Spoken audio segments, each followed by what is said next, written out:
2 साल तक पिता करता रहा युवती से दुष्कर्म। शादी के बाद पति कराने लगा देह व्यापार। गर्भवती होने पर पिता और पति ने छोड़ा साथ।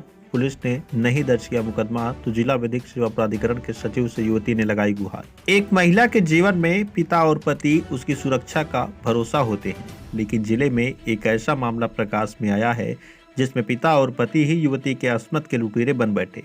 पिता अपनी ही पुत्री के साथ 2 सालों तक दुष्कर्म करता रहा।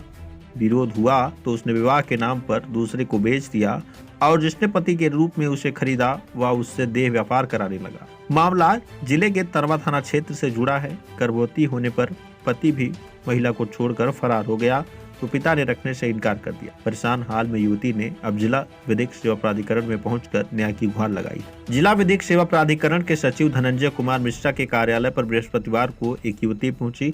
उसने बताया कि वह तरवा थाना क्षेत्र की रहने वाली है। पिता ने विवाद के बाद उसकी मां को छोड़ दिया है और उसे जबरन अपने पास रखा हुआ था। जब वह कक्षा 10 में पढ़ रही थी तो उसके पिता उसे कोई दवा खिलाने लगे थे जिससे वह सुस्त रहने लगी थी।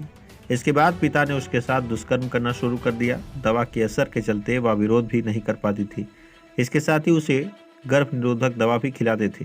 2 सालों तक पिता ने ही शारीरिक शोषण किया।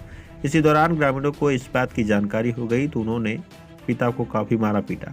इसके बाद पिता ने दिसंबर 2022 में उसका विवाह गाजीपुर जिले के रहने वाले विपिन यादव के साथ कर दिया।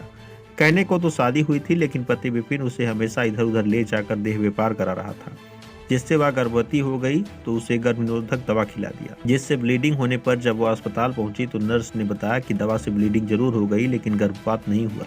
इसके बाद पति ने मेरे पिता को फोन कर सारी बात बता दिया और शादी के वक्त दिया गया 2.5 लाख रुपया मेरे पिता से मांगने लगा, जिसे देने से पिता ने इनकार कर दिया। इसके बाद पति विपिन मुझे रायपुर बाजार में छोड़कर चला गया। किसी तरह वह पिता के घर पहुंची तो पिता ने भी साथ रखने से इनकार कर दिया। पिता व पति द्वारा शारीरिक शोषण की शिकार युवती ने अब जिला विधिक सेवा प्राधिकरण के सचिव को पत्रक देकर न्याय की गुहार लगाई है। सचिव ने स्वतः प्रकरण को संज्ञान में लिया और युवती को महिला थाना प्रभारी के सुपुर्द कर दिया। जिला विधिक सेवा प्राधिकरण के सचिव धनंजय मिश्रा ने बताया कि इस मामले में पुलिस अधीक्षक को प्रार्थना पत्र प्रेषित किया गया है। मुकदमा दर्ज कर अग्रिम कार्रवाई करें। महिला थाना प्रभारी नीतू मिश्रा ने बताया कि सचिव जिला विधिक सेवा प्राधिकरण की सूचना पर पिता व पति द्वारा शारीरिक शोषण की शिकार युवती को अपने साथ ले जा रही हूँ। उच्चाधिकारियों को इस बाबत जरूरी सूचना दे दी गई है। उच्चाधिकारियों के निर्देशानुसार आगे की कार्रवाई कराई जाएगी।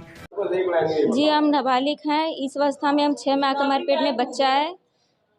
5 तारीख 3 का महीना 2006 की हमारी जन्म तिथि है और नाबालिग में हमारी शादी की गई। नाबालिग में हमें प्रेग्नेंट किया गया, हमारा प्रतिशोध किया गया, हमें व्यापार के रूप में बेचा गया, हमारे साथ दुष्कर्म किया गया।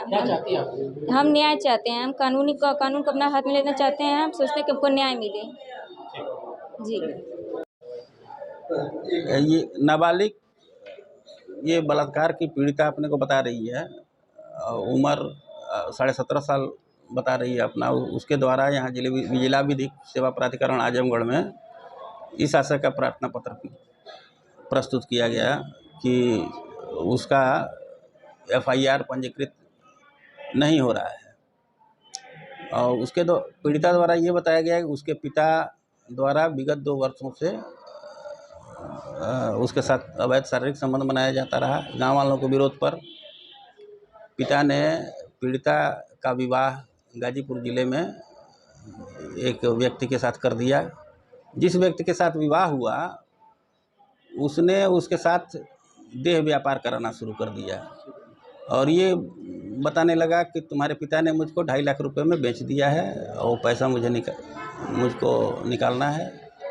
और इस तरह से उसको उस पर दबाव बनाता रहा। पीड़िता द्वारा ये बताया जा रहा है कि वो 6 महीने की गर्भवती है और जिला विधिक सेवा प्राधिकरण द्वारा पुलिस अधीक्षक आजमगढ़ को आवश्यक कानूनी कार्रवाई करने हेतु प्रार्थना पत्र प्रेषित कर दिया गया है। ठीक। महिला थाना पर तहरीर प्राप्त हुई है जिसमें पीड़िता द्वारा अपने पिता व पति पर दुष्कर्म व खरीद फरोख्त के आरोप लगाए गए हैं। इस प्रकरण में मुकदमा अपराध संख्या 7/23 धारा 376, 328, 313, 373, 372 व 3/4 पॉक्सो एक्ट मुकदमा कायम किया गया है। अभियुक्तों की हिरासत में लेकर उनसे पूछताछ की जा रही है। यह विवेचना एसओ मेलात थाना के सुपुर्द की गई है, जिनके द्वारा साक्ष्य संकलन किया जा रहा है। वह शीघ्र ही पीड़िता को 164 के बयान हेतु न्यायालय प्रस्तुत किया जाएगा व उसी के आधार पर नियमानुसार वैधानिक कार्रवाई अमल में लाई जाएगी।